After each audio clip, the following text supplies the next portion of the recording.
My name is Sarah Mitchell. I'm 28 years old, and I should have never gotten on that plane to Prague. The boarding announcement echoed through Terminal C while I clutched my passport with trembling fingers, knowing deep down this wasn't just another vacation.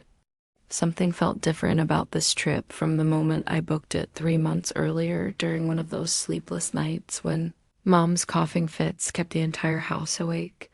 I remember standing in the kitchen at dawn, coffee growing cold, and my hands watching her through the window as she tended to her roses despite the chemotherapy making her hands shake.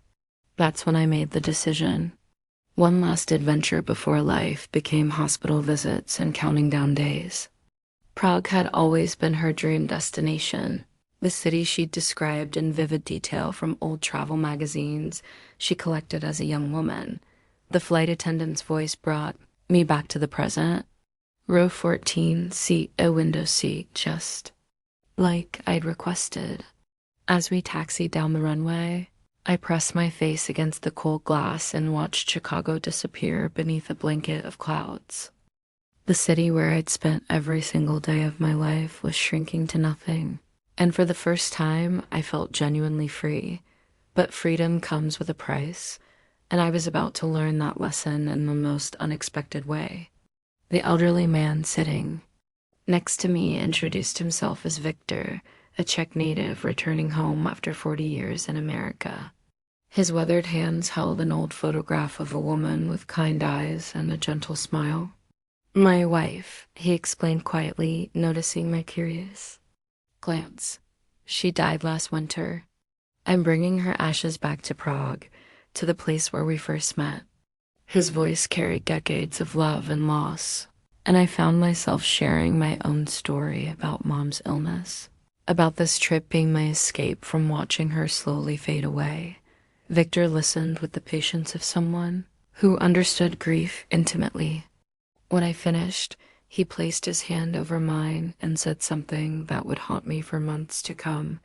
Sometimes we travel not to find something new, but to discover what we were meant to leave behind. I didn't understand what he meant then, but his words settled into my chest like seeds waiting for the right conditions to grow. The plane descended through thick clouds, and Prague emerged like a fairy tale city made of golden spires and red rooftops. From above, it looked magical, untouched by the pain and complexity of real life. I had no way of knowing that this beautiful city would become the backdrop for the most transformative and devastating 3 weeks of my existence that Prague welcomed me, with narrow cobblestone streets that seemed to whisper secrets from centuries past. The old town square stretched before me like something from a dream, surrounded by Gothic cathedrals and Baroque palaces that made Chicago's skyline seem cold and modern by comparison. I'd booked a small apartment near Wenceslas Square, nothing fancy, but it had tall windows that let in streams of golden afternoon light. The first few days blurred together in a pleasant haze of exploration and solitude. I wandered through the Jewish quarter, stood mesmerized before the astronomical clock, and spent hours in quiet cafes writing postcards to Mom that I never intended to send. Each morning brought new discoveries, new streets to explore, new flavors to taste. The weight of responsibility I'd carried for months began to lift from my shoulders. On my fourth evening, while walking across the Charles Bridge at sunset, I met Elena. She was sitting alone on one of the stone ledges, sketching the river below with remarkable skill. Her dark hair caught the fading light, and something about her solitary concentration reminded me of myself. When she looked up and smiled, I felt an immediate connection that I'd never experienced before. "American?" she asked, an accent of English, closing her sketchbook with practiced ease. Her voice had a musical quality that made even simple words sound like poetry. I nodded, suddenly self-conscious about my tourist clothes and guidebook clutched in my hand. She laughed, not mockingly, but with genuine warmth that put me at ease. Elena was a local artist, born and raised in Prague, who spent her evenings capturing the city's beauty in charcoal and watercolor. She offered to show me the real Prague, The places tourists never found, the hidden courtyards and secret gardens that existed beyond the guidebook recommendations. Something in her eyes promised adventure, and I found myself saying yes without hesitation. That night, we walked for hours through winding streets I would have never discovered alone. She showed me a tiny jazz club tucked beneath a medieval building where local musicians played until dawn. We shared bottles of Czech beer and talked about art, about dreams, about the strange loneliness that comes from living in beautiful places that never quite feel like home. You're running from something, Alina observed as we sat in a dimly lit corner, the music washing over us like warm rain. It wasn't a question, and her directness caught me off guard. I wanted to deny it, to maintain the facade of a carefree tourist, but something about her made honesty feel necessary, even vital. I told Elena everything that night. About Mom's cancer diagnosis 6 months earlier, about the endless cycle of treatments and false hopes, about the guilt that consumed me every time I felt resentful of my role as caregiver. She listened without judgment, occasionally reaching across the small table to touch my hand when the words became too difficult to speak. In Czech, we have a saying, she said when I finally finished. Láska není jen o zůstání, ale také tam, kdy odejít. Love isn't just about staying, but also about knowing when to leave. I didn't understand the full meaning then, but her words stirred something deep inside me, a recognition of truth I wasn't ready to face. Elena became my guide to more than just Prague's hidden corners. Over the next week, she introduced me to a world of artistic expression and emotional freedom I'd never known existed.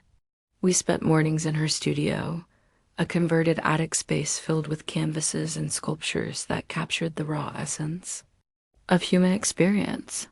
Her work was bold, uncompromising, and achingly beautiful.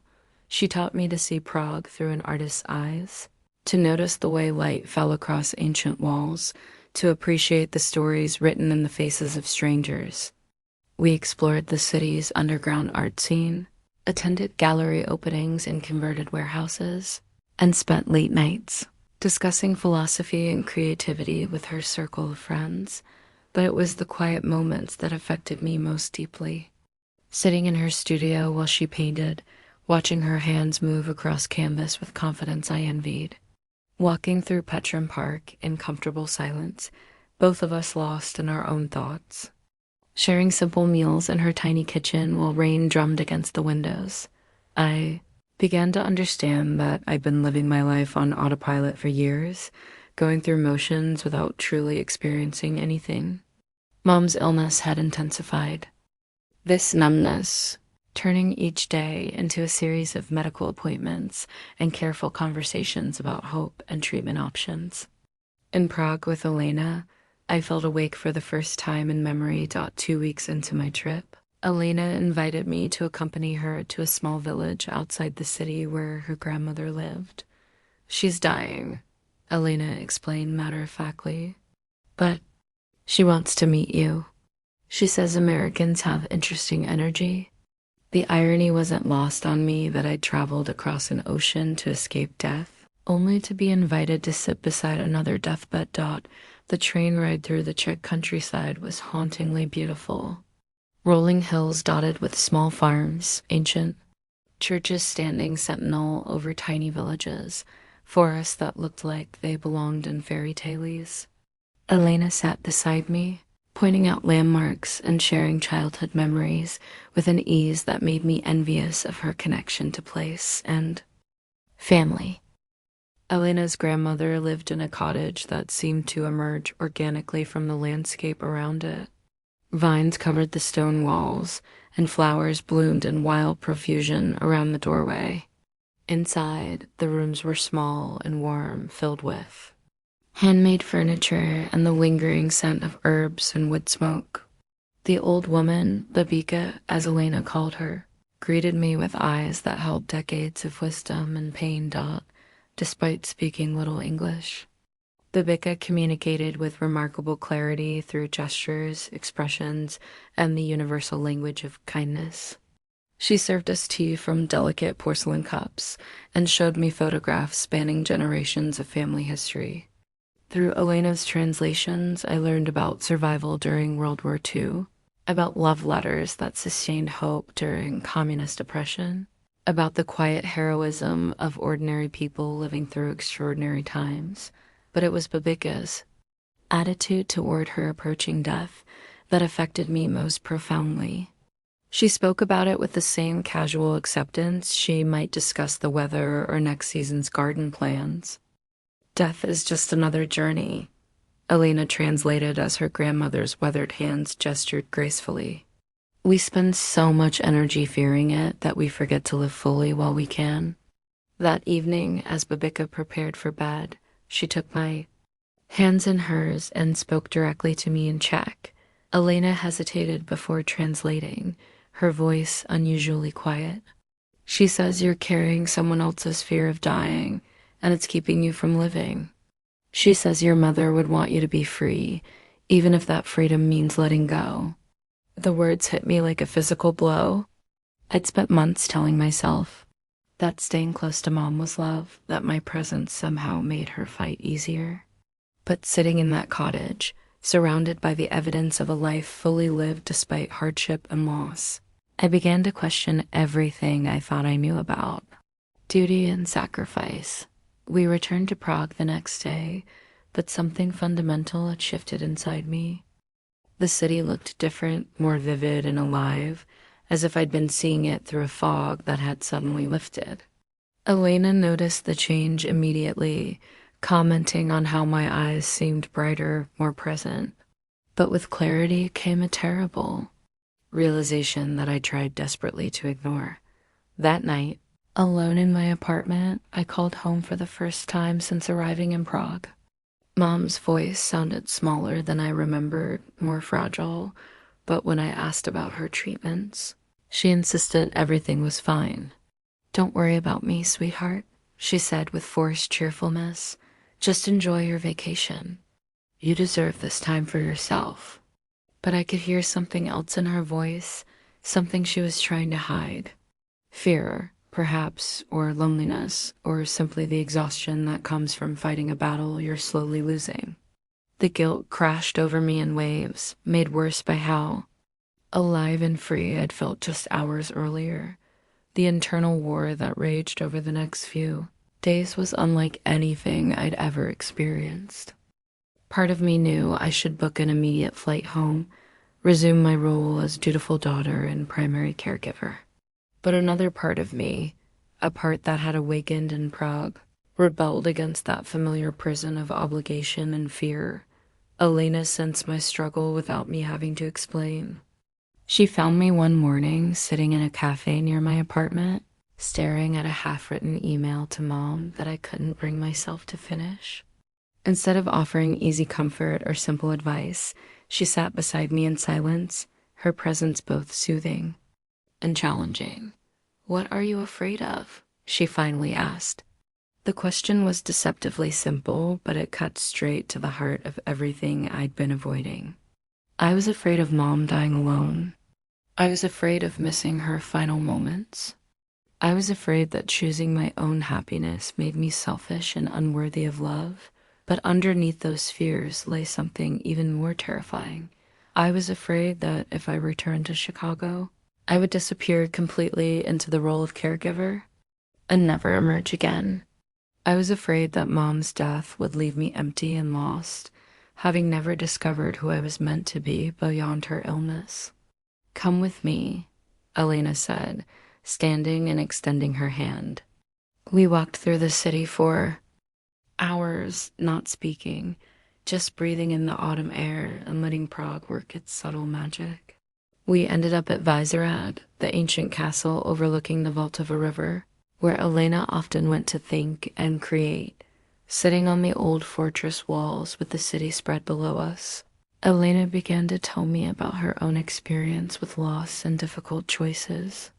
5 years earlier, she'd received a scholarship to study art in Paris. a once-in-a-lifetime opportunity that could have launched her international career. But her father had been diagnosed with a degenerative disease, and she'd chosen to stay in Prague to care for him. I told myself it was love, she said, her voice carrying the weight of regret. But really, it was fear. I was afraid of failing in Paris, afraid of discovering I wasn't as talented as I thought. Taking care of my father gave me an excuse to avoid risking everything for my dreams. Her father had died 2 years later, and Elena found herself trapped in Prague, watching former classmates achieve the success she might have had. The scholarship opportunity never came again. She'd spent the last 3 years rebuilding her artistic identity and learning to forgive herself for the choice she'd made out of fear rather than love. The hardest truth I've learned, she continued, is that sometimes the most loving thing we can do is trust the people we care about to face their own battles with dignity, even when we want desperately to fight those battles for them. Elena's words haunted me through sleepless nights and distracted days. I found myself extending my stay in Prague, first by 3 days, then a week, then indefinitely. Each time I called Mom to explain the delay, she encouraged me to stay longer, to make the most of this adventure. But I could hear the increasing fatigue in her voice, the way she struggled to maintain her cheerful facade. My sister Karen called during one of these conversations, her voice tight with barely controlled anger. "What the hell is wrong with you, Sarah?" she demanded. "Mom's getting worse, and you're playing tourist in Europe like nothing matters. Some of us can't just run away when things get difficult." The accusation stung because it contained enough truth to hurt. I had been running away, but toward something as much as away from something else. In Prague, I discovered parts of myself that had been dormant for years: creativity, passion, the ability to form deep connections with others. The thought of abandoning these newfound aspects of my identity felt like a kind of death. Elena and I had grown closer during my extended stay, our relationship deepening beyond friendship into something I couldn't quite name. She never pressured me to define what was happening between us, but I felt the pull of possibility whenever she looked at me with those dark, knowing eyes. We spent entire days together, exploring not just Prague, but the landscape of each other's thoughts and dreams. One evening, while walking through the lesser town beneath strings of lights that made the medieval streets look magical, Elena stopped suddenly and turned to face me. "I want to show you something," she said, leading me down a narrow alley I'd never noticed before. We descended stone steps that seemed to disappear into the earth itself. The underground space she revealed took my breath away.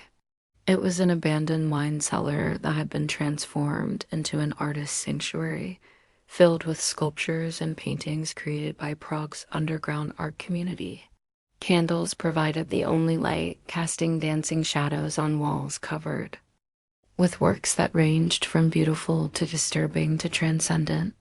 "This is where I come when I need to remember who I am beneath all the roles and expectations," Elena explained, her voice echoing softly in the cavernous space. Every piece here was created by someone brave enough to risk everything for their art, their truth, their authentic self. She led me to a corner where several of her own paintings hung, works I'd never seen in her studio above ground. They were raw and vulnerable in a way that made my chest tight with emotion. They depicted a woman in various states of transformation, emerging from cocoons, shedding old skin, reaching toward distant light. "I painted these after my father died," she said quietly, when I finally understood that I'd been using his illness as an excuse to avoid becoming who I was meant to be. They're about rebirth, about having the courage to let old versions of ourselves die so new ones can emerge. Standing in that underground sanctuary, surrounded by Elena's transformative paintings, I felt something fundamental shift inside me. The guilt and obligation that had defined my relationship with Mom's illness began to transform into something else, understanding that love sometimes requires the courage to step back and trust. That night, I made a decision that would change everything. Instead of booking a flight home, I called Mom and told her the truth about what I'd discovered in Prague. I told her about Elena, about the art, about the person I was becoming when freed from the constant weight of fear and responsibility. Mom listened without interruption. And when I finished, she was quiet for so long, I thought the connection had been lost. Finally, she spoke, her voice stronger than it had been in months. Sarah, honey, I've been waiting 28 years for you to find yourself. If Prague is where that's happening, then Prague is where you need to be. But what about your treatments, your appointments, everything you need help with? I asked, the practical concerns still weighing heavily on my mind. Mom laughed, a sound I hadn't heard in months, genuine and warm despite her illness. I managed to live 46 years before you were born, and I'm perfectly capable of managing my own medical care. Karen can help when I need it, and I have friends, neighbors, a whole support system you've never let me use because you insisted on doing everything yourself. Her words revealed a truth I'd been blind to.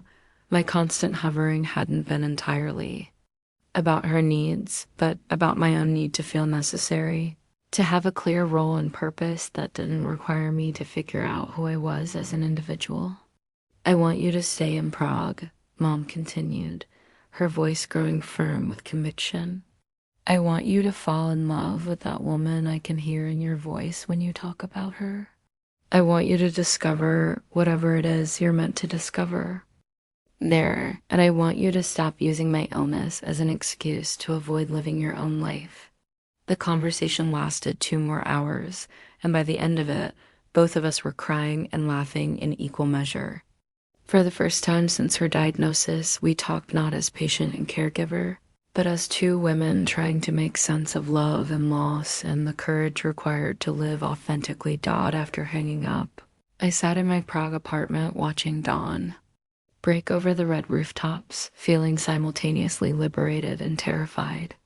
The safety net of obligation had been removed, leaving me free to make choices based on desire rather than duty. But with that freedom came the full weight of responsibility for my own happiness. Elena found me the next morning sitting by my window, still in the same clothes from the night before, watching Prague wake up to another beautiful autumn day. She took one look at my face and understood that something significant had happened. Without asking for details, she made coffee and sat beside me, waiting for me to find the words.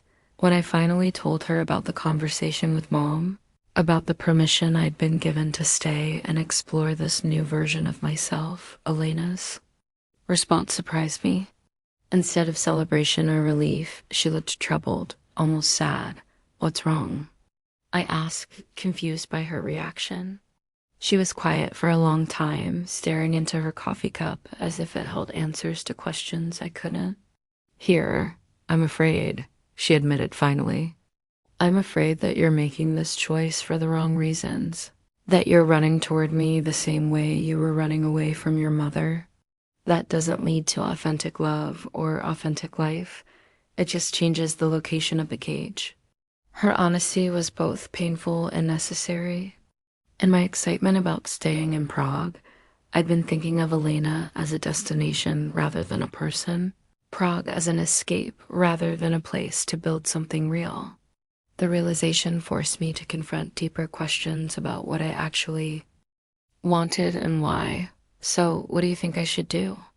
I asked, though part of me already knew her answer. Elena reached across the space between us and took my hands, her touch both comforting and challenging. I think you should go home, she said, quietly, not to resume your old role, but to say goodbye properly. To face your mother's illness and your own fears without running away or hiding behind obligation. Then, if you still want to come back, you'll return as yourself, rather than as someone fleeing from herself. The wisdom in her words was undeniable, but the thought of leaving Prague, of leaving her, felt like tearing away part of my newly discovered identity.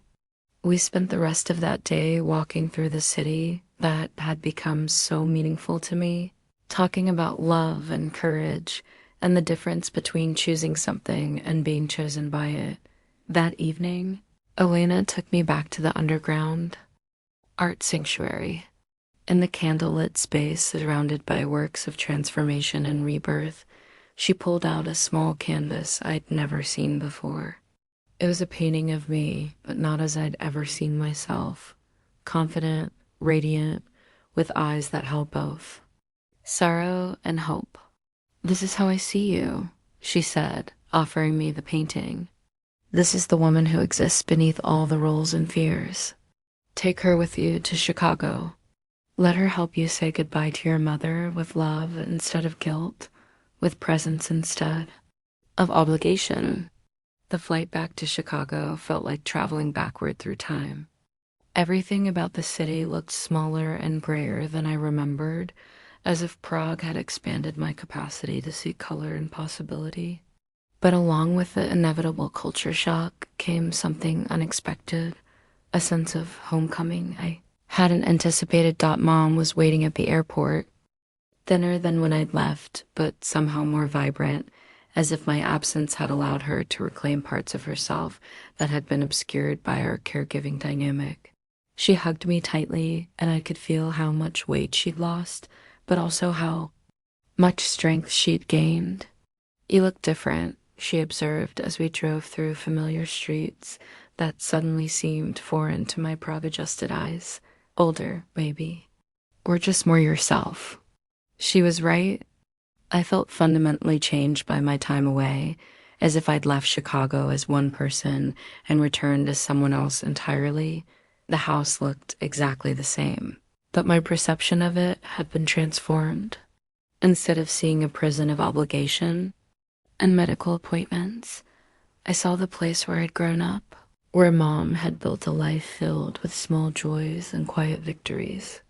The rose garden she'd tended through chemotherapy treatments looked magnificent in the late autumn light. Over the next few days, I settled back into a routine that was both familiar and completely different. I attended Mom's medical appointments, but as a support rather than a manager. I helped with household tasks, but without the martyred resentment that had previously colored these activities. Most importantly, I talked with Mom not about her illness, but about everything else. Her dreams, her memories, her thoughts about life and death and the meaning of love. "Tell me about Elena," Mom said one evening as we sat in her garden, both of us wrapped in blankets against the November chill. Something about her tone suggested this wasn't casual curiosity, but a deeper inquiry into the changes she observed. And me, I found myself describing not just Elena, but the entire Prague experience, the underground art sanctuary, the conversations about courage and authenticity, the way I'd felt awakened to possibilities I'd never imagined. Mom listened with the intense attention she'd always given to things that mattered, occasionally asking questions that revealed how carefully she was processing everything I shared. "Do you love her?" she asked when I finished.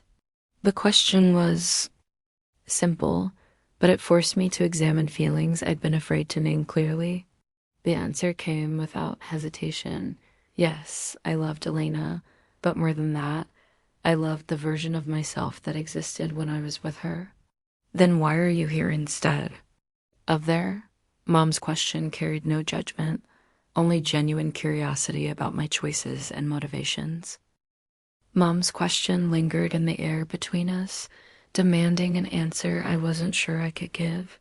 Why had I come back? Elena's advice about saying goodbye properly had felt wise in Prague, but sitting in our familiar garden, I wondered if I'd simply traded one form of running away for another. I came back because I was afraid I was falling in love with an escape rather than a person. I said finally, trying to articulate thoughts that felt too complex for words. I needed to know if what I found in Prague was real or just the result of being far from everything difficult. Mom nodded slowly, her expression thoughtful. And what have you discovered? The question forced me to examine the past week with brutal honesty. I'd found that I could be present with Mom's illness without being consumed by it, that I could offer support without sacrificing my own identity. But I'd also discovered that my feelings for Elena weren't diminished by distance or complicated by proximity to familiar problems. I've discovered that love isn't about geography, I said, surprising myself with the clarity of the realization. It's about choosing to be authentic with another person, regardless of where that choice takes. You. That night, I called Elena from my childhood bedroom, surrounded by posters and books that belonged to the person I'd been before Prug changed everything. Hearing her voice across the ocean felt like touching home in a way that being in my actual home never had. "How is your mother?" Elena asked, and I could hear both concern and understanding in her voice. She knew this wasn't just about Mom's health, but about my relationship with fear and obligation and the courage required to love fully. "She's dying," I said, speaking the words aloud for the first time without flinching. "But she's also living, really living maybe for the first time in months. And I'm learning the difference between being present for someone and being trapped by their needs." Elena was quiet for a long moment, and I could picture her in her Prague studio, surrounded by canvases and the scent of paint and turpentine. "And what about us?" she asked gently. "What about what we started to build together?" "I want to finish it," I said without hesitation. "But I want to finish it as someone who chose love rather than someone who ran toward it out of fear." We talked for 2 hours, sharing details about our days and our thoughts and the strange sensation of missing someone who had become essential to our sense of self. By the time we hung up, I understood that my time in Chicago wasn't an ending, but a necessary pause, a chance to integrate everything I'd learned about authenticity and courage. Over the next 2 weeks, Mom and I had conversations we should have had years earlier. We talked about her marriage to my father, about her dreams and disappointments, about what she hoped for my future. Mom's condition deteriorated more quickly than any of us expected. What started as routine fatigue became serious complications that required hospitalization.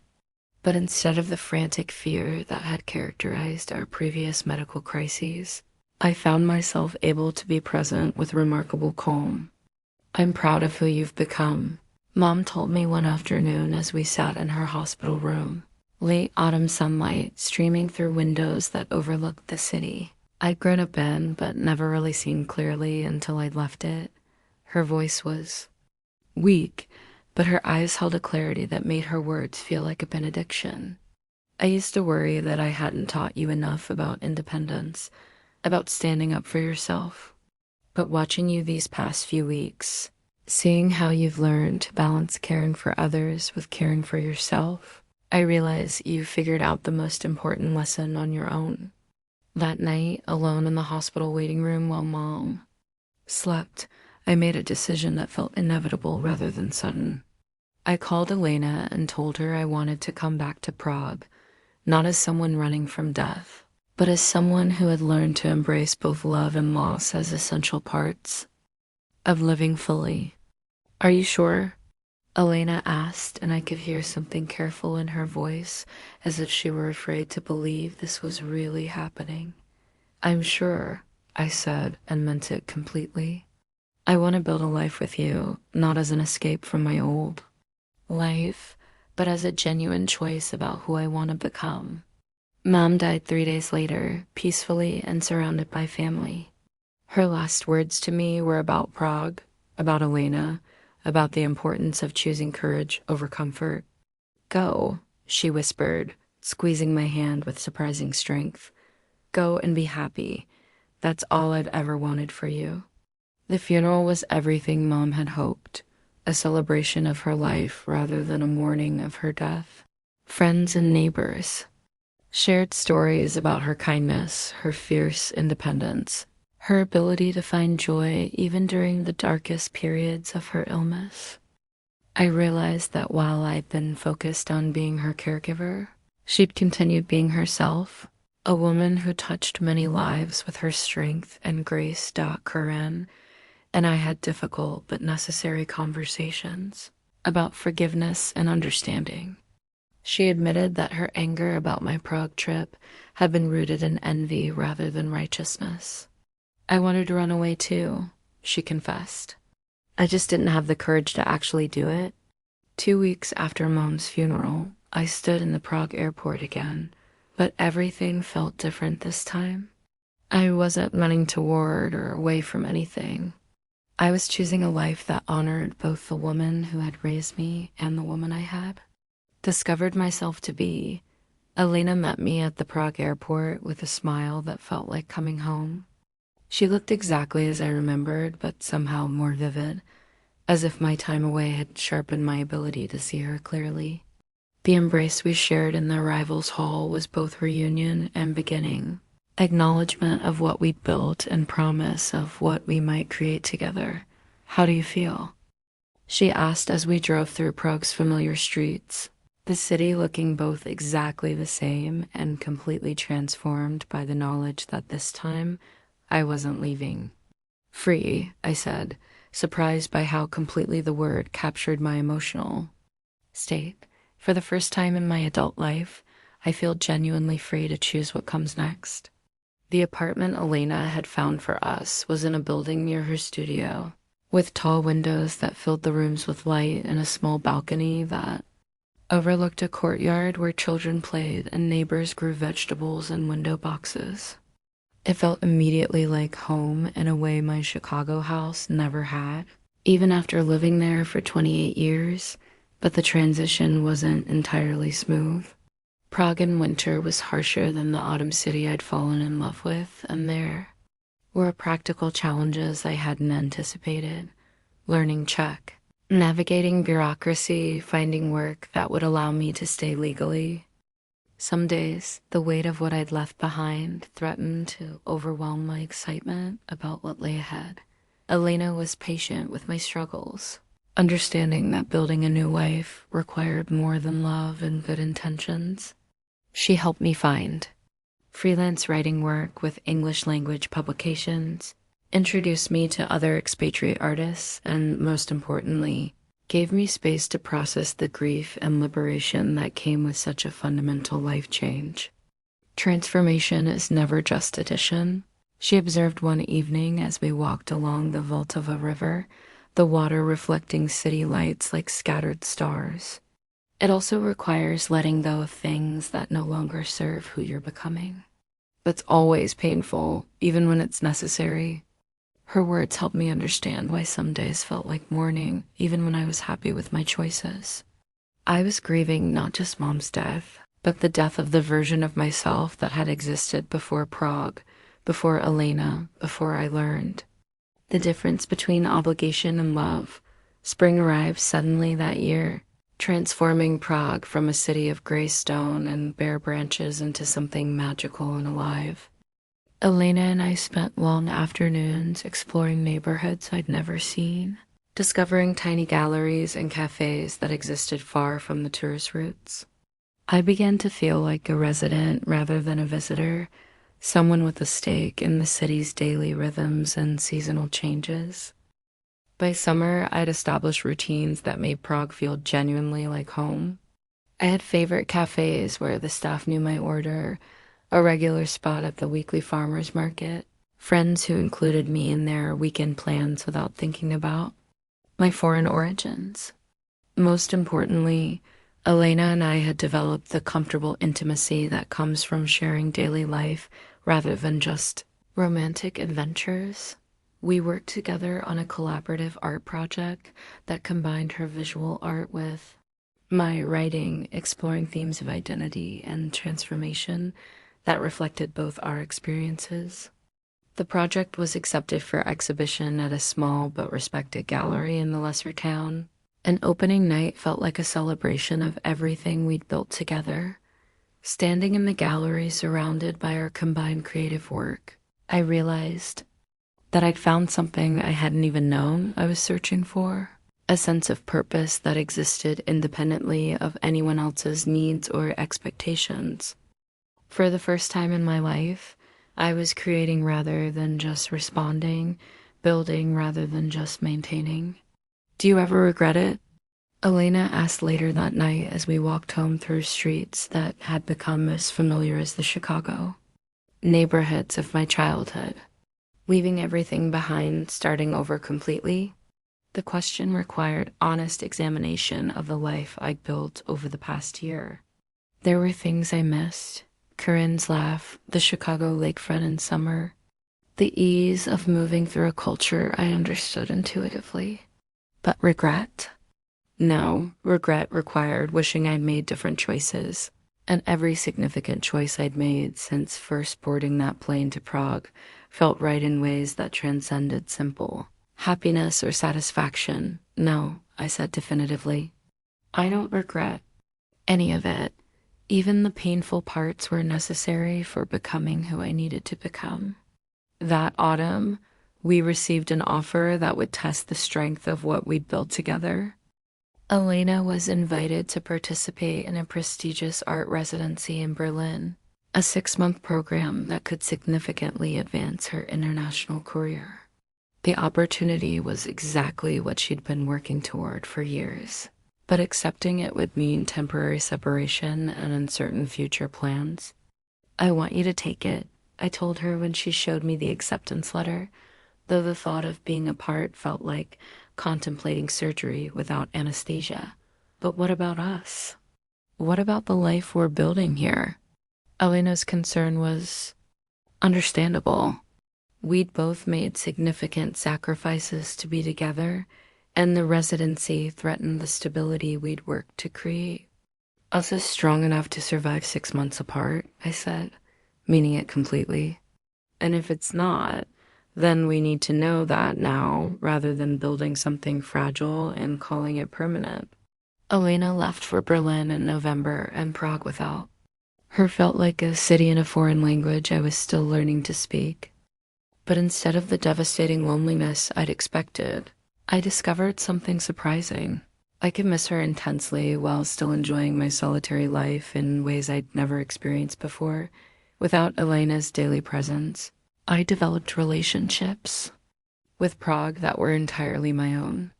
I started taking Czech lessons more seriously, joined a hiking group that explored the countryside on weekends, and began writing a book about the experience of radical life change in middle age.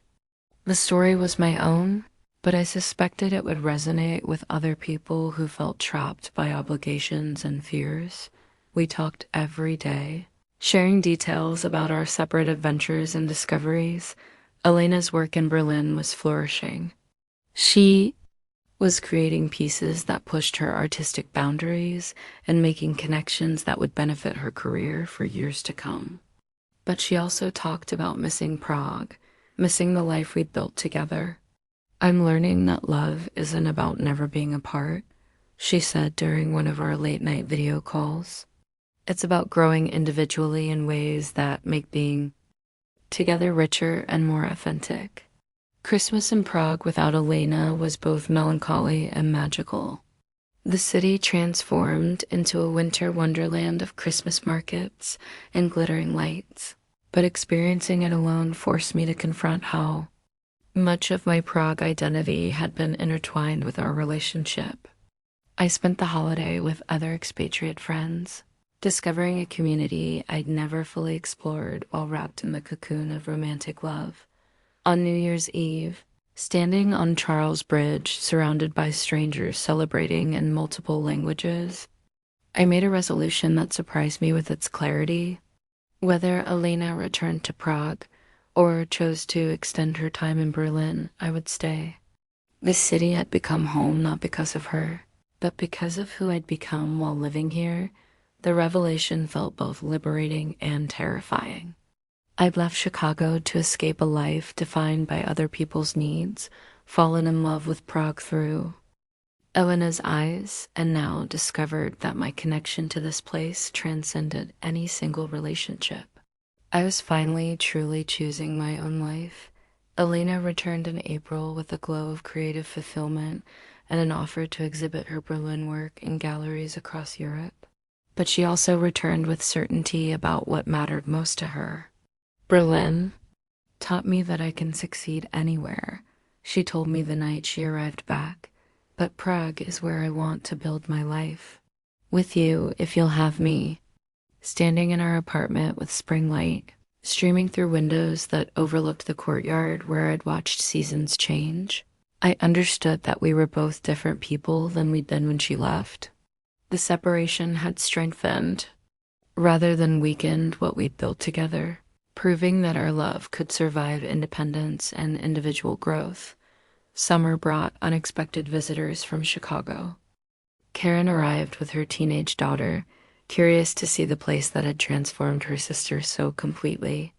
Walking through Prague with them, showing them the hidden courtyards and secret gardens Elena had first revealed to me, I realized how fully this city had become part of my identity. You seem happy, Karen observed as we sat in a cafe near the astronomical clock, watching tourists gather for the hourly show I'd learned to avoid during my first weeks in Prague. Not just content or satisfied, but genuinely happy in a way I never saw in Chicago. Her words made me reflect on the person I'd been before that first plane trip 3 years earlier. That woman seemed like someone I'd known long ago rather than a previous version of myself. The transformation had been so gradual and complete that I could barely remember what it felt like to live driven by obligation rather than choice down my knees. 16 and full of questions about independence and adventure, peppered me with inquiries about courage and decision-making. Weren't you scared to leave everything behind? She asked. What if it hadn't worked out? Terror and excitement feel remarkably similar, I told her, remembering my first morning in Prague when everything was unfamiliar and full of possibility. The difference is whether you let the fear stop you or use it as fuel for moving forward. Elena and I had started talking about longer-term plans, buying an apartment together, perhaps opening a small gallery that combined her art with my writing workshops for other expatriates, seeking creative expression in foreign places. The conversations felt natural rather than pressured, the logical next steps for people who'd learned to balance individual growth with partnership. But underneath these practical discussions lay deeper questions about permanence and commitment. Could two people who'd both made radical life changes build something lasting together? Was our relationship strong enough to survive not just separation, but the kind of deep roots that came with truly shared life? The answer came unexpectedly.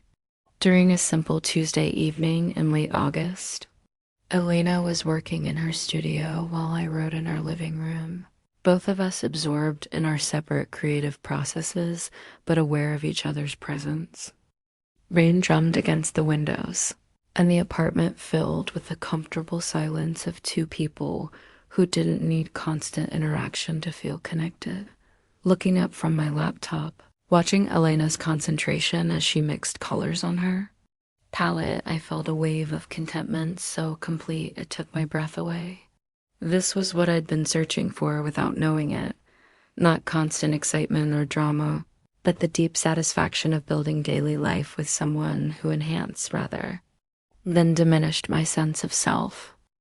4 years after that first flight to Prague, I was returning to Chicago for the first time since Mom's funeral. Karen was getting married, and being her maid of honor required facing the city I'd left behind with such finality. Elena came with me, curious to see the place that had shaped the woman she'd fallen in love with, walking through my old neighborhood, showing Elena the house where I'd grown up and the hospital where Mom had spent her final weeks. I felt like a time traveler visiting my own past. Everything looked smaller and less significant than I remembered, as if my expanded life had changed my ability to perceive familiar places. It's beautiful, Elena said as we stood in Mom's garden, now maintained by Karen with the same loving attention Mom had given her roses. I can see why it was hard to leave. but her tone suggested she understood why it had also been necessary. Wedding was everything Karen had dreamed of. Elegant, joyful, surrounded by people who'd known us since childhood. During the reception, old friends asked about my life in Prague with a mixture of curiosity and admiration. Some seemed envious of the adventure I'd chosen, others grateful for the reminder that radical change was possible at any age. I always wondered if you'd come back, my high school best friend admitted during a quiet moment between dances. It seemed like such a dramatic thing to do, moving to another country for someone you'd just met. I didn't move for Elena, I corrected gently. I moved for myself. Elena was just the catalyst that helped me understand what was possible. Flying back to Prague with Elena beside me, I felt the deep satisfaction of someone who'd successfully integrated past and present.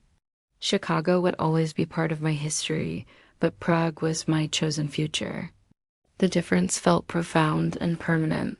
Months later, as I finished writing my book about transformation and courage, I realized that my story had become something larger than personal memoir.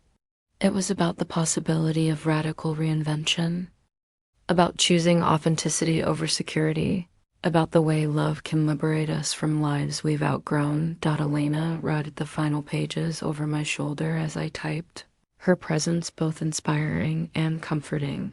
What will you call it? She asked when I reached the end. I thought about everything that had led to this moment. The initial flight motivated by escape, the gradual awakening to possibility, the courage required to stay when staying meant building something entirely new. I left home after this trip and never came back, I said, the title emerging with the same certainty that had characterized all my best decisions since arriving in Prague. It was the truth, simple and complete. I'd left one version of home and discovered that home was something I could create anywhere. I had the courage to be authentically myself.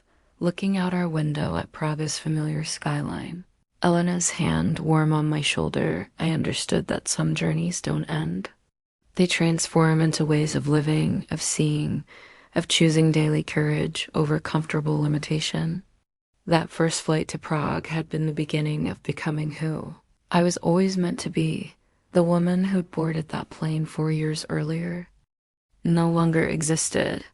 In her place was someone who'd learned that love and freedom weren't opposites but essential partners in the dance of authentic living.